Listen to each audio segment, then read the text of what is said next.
పులివెందులలో MP YS Avinash Reddy తీవ్ర విమర్శలు చేశారు. మెడికల్ కాలేజీ ప్రైవేటీకరణ చేస్తే ప్రజలకు నష్టం తప్పదని వ్యాఖ్యానించిన ఆయన వాటర్ గ్రిడ్ పనులు, పెన్షన్లు, రైతు సమస్యలు తదితర అంశాలపై ప్రభుత్వాన్ని తీవ్రంగా నిలదీశారు. ప్రస్తుతం అక్రమ ఇసుక రవాణా, దొంగతనాలు, జూదం, మట్కా కేసులు విపరీతంగా పెరిగాయని, వైఎస్సార్ కాంగ్రెస్ కార్యకర్తలపై తప్పుడు కేసులు పెడుతున్నారని ఆరోపించారు.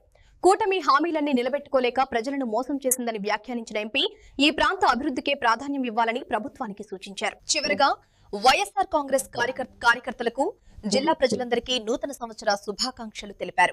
స్థానిక టీడీపీ నాయకులు బీటెక్ రవి ఆయనతో పాటు మరికొంతమంది ప్రెస్ మీట్ పెట్టి ఆ ప్రెస్ మీట్ లో ఈ సంవత్సరంలో ఏదో సాధించామని చెప్పి చాలా సంతృప్తి చెందినామని చెప్పినారు. అంతవరకే చెప్పింటే మేము కూడా బహుశా రిప్లై ఇచ్చిండే వాళ్ళం కాదేమో అని. దాంతోపాటు ఇటీవల మున్సిపల్ చైర్పర్సన్తో పాటు కొంతమంది కౌన్సిలర్స్, పులివెందుల మున్సిపాలిటీలో ఉన్న అందరు కౌన్సిలర్లు కూడా స్థానికంగా ఉన్న సమస్యల మీద ఆర్డీఓ దృష్టికి తీసుకెళ్లారు, ప్రభుత్వం దృష్టికి తీసుకెళ్లారు. వాటిని సాల్వ్ చేయమని చెప్పి గట్టిగా అడిగే కార్యక్రమం చేసినారు. దాన్ని ఆయన ఎంత వెటకారంగా మాట్లాడినాడంటే, అంటే చైర్పర్సన్ కానీ ఆయనతో పాటు వెళ్ళిన కౌన్సిలర్లు కానీ వాళ్ళు వెధవలు అనుకోవాలన్నా, అమాయకులు అనుకోవాలన్నా అని చెప్పి వాళ్ళ గురించి వెటకారంగా బీటెక్ రవి గారు మాట్లాడడం జరిగింది. ఇంకా బహుశా ఆయనకి ఎవరో సలహాదారుడు కూడా ఉన్నారంట, మెడికల్ కాలేజీ పక్కన ఉంటాడంట సలహాదారుడు అని కూడా చెప్పినాడు. ఆయన దగ్గర సలహాలు కూడా తీసుకోమని ఇప్పుడు చెప్పినాడు. మరి బహుశా ఆయన సలహా ఇయ్యలేదేమో, మెడికల్ కాలేజ్ పక్కనే కదా ఉండేది, ఆయన సలహా ఇయ్యలేదా? ప్రైవేటీకరణ మెడికల్ కాలేజీలు చేస్తే పేదలు నష్టపోతారు అని ఎప్పుడు మీకు సలహా ఇయ్యలేదు ఆయన? అండ్ ఆ ఆస్పెక్ట్ పక్కన పెడితే మున్సిపాలిటీలో కౌన్సిలర్స్ కావచ్చు, చైర్పర్సన్ గారు కావచ్చు, లేకుంటే మా ఇన్ఛార్జ్ మనోహర్ రెడ్డి గారు కావచ్చు, వీళ్ళందరూ కూడా పోయిన ఇష్యూస్ ఏంటి? ఒకటి, ఊర్లో రేషన్ డిస్ట్రిబ్యూషన్ సరిగ్గా జరగడం లేదు. ఈ రేషన్ డిస్ట్రిబ్యూషన్ అనేది కనీసం 30 to 40% కూడా ప్రజలకు అందడం లేదు. 60-70% మొత్తం అక్రమ రవాణా జరిగి నీకు మిస్యూజ్ అయ్యి దాన్ని మళ్ళీ పాలిషింగ్ చేసి ఎక్స్పోర్ట్ చేసే కార్యక్రమం చేస్తున్నారు. అత్యంత దారుణంగా రేషన్ డిస్ట్రిబ్యూషన్ జరుగుతూ ఉంది. దీన్ని చక్కదిద్దండి, పేదలందరికీ కూడా రేషన్ వచ్చే విధంగా, రేషన్ బియ్యం వచ్చే విధంగా చర్యలు తీసుకోండి అని చెప్పి ఒకసారి ప్రభుత్వం దృష్టికి తీసుకెళ్లారు మా చైర్పర్సన్, కౌన్సిలర్స్ అందరు కలిపి. రెండోసారి స్థానికంగా మనం దాదాపు 10,000 ఇల్లు దగ్గర మన జేఎన్టీ బ్యాక్ సైడ్ మన లేఅవుట్ లో మనం తీసుకొచ్చాం. అక్కడ కావచ్చు, బాపనపల్లి దగ్గర కావచ్చు. సో ఈ 10,000 ఇల్లు దాదాపు 8 నుంచి 9,000 ఇల్లు, ఈ ఇళ్లకు సంబంధించి ఈ 18 మాసాల్లో ఎటువంటి పురోగతి లేదు. కనీసం 1,00,000 రూపాయల పని కూడా జరగలేదు. ఆ ఇల్లు కంప్లీట్ చేసి పేదలకు అప్పగించండి. ఆ ఇల్లు గతంలో ఒక దశకు తెచ్చిన రాక్రీట్ సంస్థ ఏదైతే, రాప్తాడు ప్రకాష్ రెడ్డి వాళ్ళ సంస్థ ఏదైతే ఉందో, ఆ సంస్థ పులివెందులతో పాటు అనేక చోట్ల వాళ్ళు ఈ వర్కులు చేసినారు. వాళ్ళకు పెండింగ్ బిల్స్ ఉన్నాయి. ఆ పెండింగ్ బిల్స్ రావాలన్న కారణంతో వాళ్ళు హైకోర్టుకు పోయి స్టే తీసుకొచ్చినారు. కానీ ఇక్కడ చిన్న విషయం ఏంటంటే, నేను హౌసింగ్ అధికారుల దృష్టికి, ఎండీ దృష్టికి కూడా గతంలో తీసుకెళ్ళిన, ఇప్పుడు సంవత్సరం క్రితమే తీసుకెళ్ళిన. పులివెందుల హౌసింగ్ కాలనీ వరకు పేమెంట్ ఇవ్వాల్సిన దానికంటే ఇంకా 10 రూపాయలు ఎక్స్ట్రా పేమెంటే జరిగింది. హౌసింగ్ కార్పొరేషన్ ఎండీ ఈ ప్రభుత్వంకు కొంచెమైనా పులివెందుల మీద చిత్తశుద్ధి ఉంటే, పులివెందుల హౌసింగ్ కాలనీకి మేము ఇంకా పేమెంట్ ఎక్సెస్ చేసినాము, ఇక్కడ ఎటువంటి పెండింగ్ పేమెంట్ లేదు, కాబట్టి కోర్టు ఏదైతే స్టే ఇచ్చిందో ఆ స్టే నుంచి పులివెందుల హౌసింగ్ కాలనీని మాత్రం వెకేట్ చేయండి అని చెప్పి ఒక చిన్న అఫిడవిట్ వేస్తే గన హౌసింగ్ కార్పొరేషన్ వాళ్ళు పులివెందుల హౌసింగ్ కాలనీని అందులో నుంచి వెకేట్ చేస్తారు ఆ కోర్టు స్టే నుంచి. ఆబ్వియస్ గా ఇక్కడ పనులు ముందుకు కదిలే అవకాశం ఉంటుంది, కంప్లీట్ అయ్యి పేదలు అందులో చేరే అవకాశం కూడా ఉంటుంది. ఆ విషయమై మా వాళ్ళు ప్రభుత్వం దృష్టికి తీసుకెళ్తే అది పట్టించుకోవడంలా. ఇప్పుడు కూడా చెప్తా ఉన్నాం, చాలా సింపుల్ ఇష్యూ అది. మీరు ఒక అఫిడవిట్ కోర్టుకు వేయండి, పులివెందులలో పేమెంట్ పూర్తిగా వచ్చింది కాబట్టి పులివెందులను వెకేట్ చేయండి, కోర్టు స్టే నుంచి వెకేట్ చేయండి అని చెప్పి హైకోర్టు దృష్టికి తీసుకోకపోతే తప్పకుండా కోర్టు వెకేట్ చేస్తుంది, పులివెందుల హౌసింగ్ కాలనీని ఎగ్జామ్ చేస్తుంది. ఆబ్వియస్ గా ఇక్కడ పనులు ముందుకు తీసుకెళ్లొచ్చు. ఆ విషయంలో మీకు ఎటువంటి చిత్తశుద్ధి లేదు. 18 మాసాలు అవుతుంది, కేవలం మమ్మల్ని విమర్శించడం తప్ప మీరు సాధించింది శూన్యం, ఏమీ లేదు. మూడవది అతి ముఖ్యమైనది, మా చైర్మన్ గారి ఆధ్వర్యంలో నియోజకవర్గ మొత్తానికి సంబంధించిన వాటర్ గ్రిడ్ పనుల గురించి ఆర్డీఓ గారిని కలిసినారు. జగన్మోహన్ రెడ్డి గారు ముఖ్యమంత్రిగా ఉన్నప్పుడు ఈ నియోజకవర్గంలో ప్రతి ఇంటికి తాగునీరు ఇవ్వాలన్న ఉద్దేశంతో 480 కోట్ల రూపాయలతో వాటర్ గ్రిడ్ స్కీమ్ ని మంజూరు చేసి ఆయన ముఖ్యమంత్రిగా ఉన్న నాటికే 60 నుంచి 65% పనులు కూడా పూర్తి చేసినారు. ఆ పెండింగ్ పనులు పూర్తి చేయమని చెప్పి ఆర్డీఓ గారిని కలిస్తే ప్రభుత్వం దృష్టికి మా మున్సిపాలిటీ మా చైర్మన్ మా కౌన్సిలర్ తీసుకెళ్తే దాన్ని వక్రీకరించి పులివెందుల్లో 40 ఏళ్ళుగా వైఎస్ వాళ్ళే ఉన్నారు సర్పంచ్గా, మున్సిపల్ చైర్పర్సన్ గా అన్ని ఉన్నారు, మరి మీరు నీళ్ళ సమస్య ఉందని చెప్పి మా దృష్టికి తీసుకొని వస్తారా అని చెప్పి అంటారు. సరే, నాకు బుర్ర ఉందనుకోవాలనా లేదనుకోవాలనా? బేసికల్ గా ఒకటి ఆలోచించండి. పులివెందులకు ఇప్పటి వరకు ఈ వాటర్ గ్రిడ్ రాకమునుపు ఈ వాటర్ గ్రిడ్ స్కీమ్ కు జగన్మోహన్ రెడ్డి గారు శంకుస్థాపన చేయక ముందు వరకు పులివెందుల్లో ఒకటి మన నియోజకవర్గంలో ప్రధానంగా సిబిఆర్ నుంచి 140 పల్లెల స్కీమ్ ఒకటి నడుస్తా ఉన్నది. ఇది అందరికీ తెలిసిన విషయమే. అదేవిధంగా వేంపల్లెలో అయితే గన వేంపల్లె పాపాగ్ని నుంచి వేంపల్లె టౌన్ ప్లస్ ఒక 18 పల్లెల స్కీమ్ అదొకటి నడుస్తా ఉంది. చక్రాపేట మండలంలో అయితే గన రాచుపల్లె డ్రింకింగ్ వాటర్ స్కీమ్ ఒకటి నడుస్తుంది. పాపాగ్ని నుంచి చక్రాపేట మండలం స్కీమ్ నడుస్తుంది. దీనికి సంబంధించిన మెయింటెనెన్స్ కు ప్రతి ఏడాది కూడా జిల్లా పరిషత్ టెండర్లు పిలుస్తూ ఉంటుంది. ఇవి మనకు అందుబాటులో ఉన్న పథకాలు.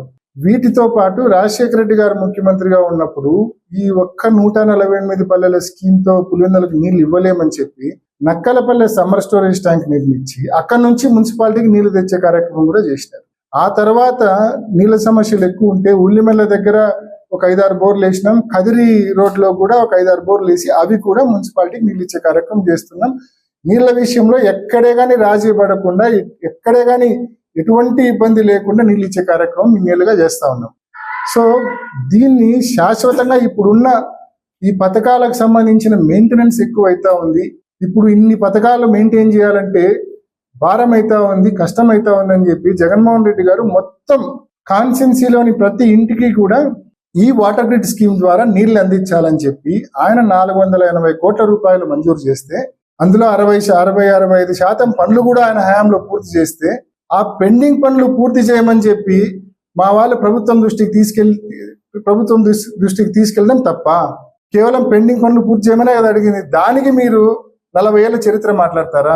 మీకు తెలియదా ఇన్ని తాగునీటి పథకాలు ఈ నియోజకవర్గంలో ఉన్నాయని మీ సలహాదారుడు మీకు చెప్పలేదా? సిబిఆర్ నుంచి 148 పల్లెల స్కీమ్ ఉందని, అదేవిధంగా నక్కలపల్లె నుంచి పులివెందులకు నీళ్లు వస్తాయని, ఉల్లిమెల్ల దగ్గర నుంచి అదేవిధంగా కదిరి రింగ్ రోడ్ నుంచి మున్సిపాలిటీకి నీళ్లు తీసుకుంటారని, అదేవిధంగా వేంపల్లెకు పాపాగ్ని నుంచి తీసుకుంటారని, చక్రాపేటకు పాపాగ్ని నుంచి తీసుకుంటారని ఇంతకాలం నడిచిన పథకాల గురించి మీకు అవగాహన లేదా? మీ సలహాదారుడు మీకు చెప్పలేదా? మీకు ఇవన్నీ ఏమాత్రం బుద్ధి లేకుండా, ఏమాత్రం జ్ఞానం లేకుండా, ఏమాత్రం అవగాహన లేకుండా బోగస్ మాటలు. నీ పేరు ముందు బీటెక్ అనేది ఎంత బోగస్సో నీ మాటలు కూడా అంతే బోగస్. ఈ బోగస్ మాటలు పక్కన పెట్టమని చెప్పి ఈ బీటెక్ రవి గారికి నేను హితవు పలుకుతా ఉన్నా. ఇంకొకసారి, ఇప్పుడు అధికారంలో ఉండేవాడు పని చేయాలా, మాటలు చెప్పకూడదు. నేను లాస్ట్ 5 ఏళ్ళు చేసిన పని అదే. అధికారంలో ఉన్నోళ్ళు పని చేయాలా, మాటలు చెప్పకూడదు. ప్రతిపక్షంలో ఉన్నోళ్ళు సమస్యలు లేవనెత్తాలా. మేము సమస్యలు లేవనెత్తుతాం, మీరు అధికారంలో ఉండారు, చేతనైతే పరిష్కరించండి. ఇంకోటి, మీకు ఏ రకంగా మీ పాలన సంతృప్తికరం అనిపించిందో నాకైతే అర్థం కాలే. మీ పాలన మీకు ఏ రకంగా సంతృప్తికరం అనిపించిందో నిజంగా నాకే కాదు, పులివెందుల ప్రజలకు ఎవరికీ అర్థం కాలే. ఇన్ని పెండింగ్ పనుల్లో ఒక్క విషయంలో అయినా కనీసం మీరు పురోగతి సాధించారా ఈ సంవత్సర కాలంలో, ఈ 18 మాసాల కాలంలో?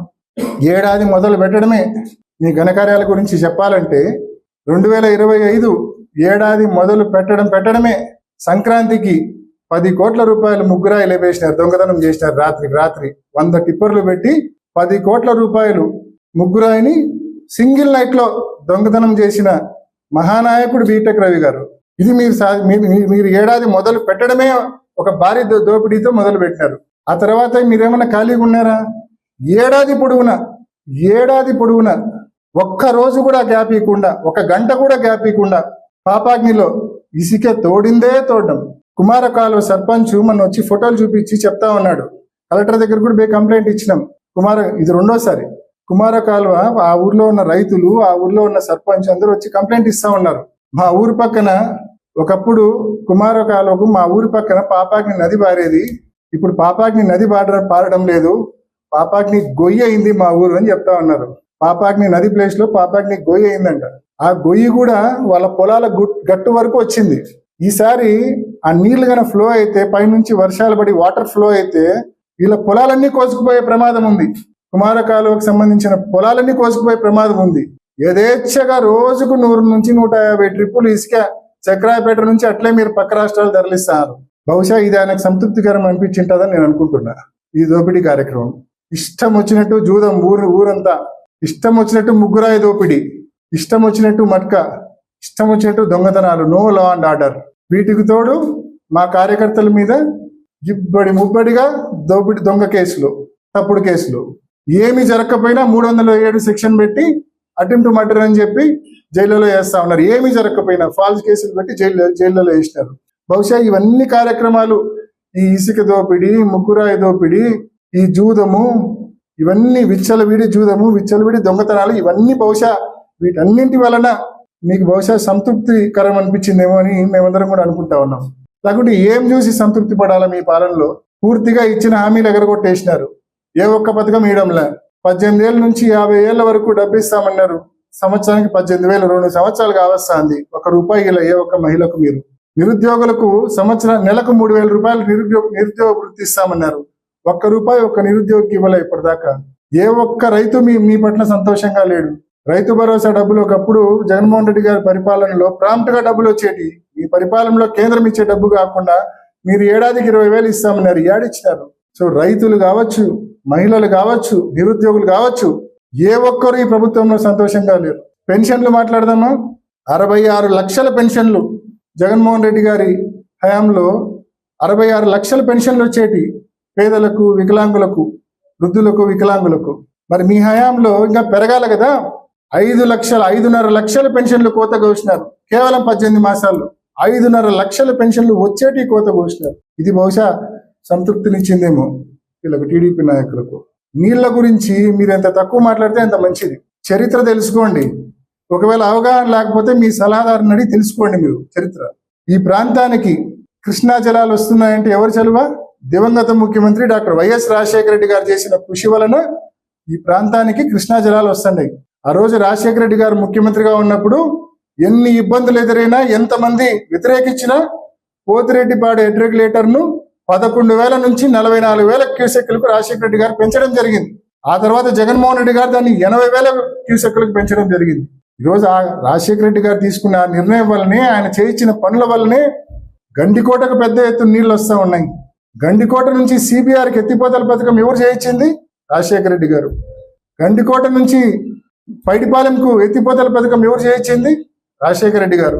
కృష్ణా జలాలు ఈ ప్రాంతానికి వచ్చినాయంటే కారణం రాజశేఖర రెడ్డి గారు.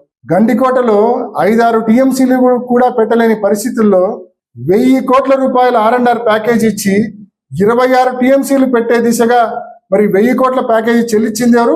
జగన్మోహన్ రెడ్డి గారు ముఖ్యమంత్రిగా ఉన్నప్పుడు ముంపు గ్రామాలకు 1,000 కోట్ల రూపాయలు చెల్లించి ఇవాళ గండికోటలో 26 టీఎంసీలు నిల్వ చేస్తా ఉన్నామంటే అది జగన్మోహన్ రెడ్డి గారు ఇచ్చిన 1,000 కోట్ల రూపాయల R&R ప్యాకేజీ వల్ల.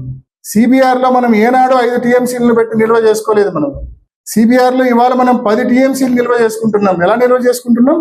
4 గ్రామాలకు 270 కోట్ల రూపాయలు జగన్మోహన్ రెడ్డి గారు ముఖ్యమంత్రిగా ఉన్నప్పుడు R&R ప్యాకేజీ చెల్లించి సిబిఆర్ లో ఇవాళ మనం 10 టీఎంసీలు నిల్వ చేసుకోగలుగుతా ఉన్నాం.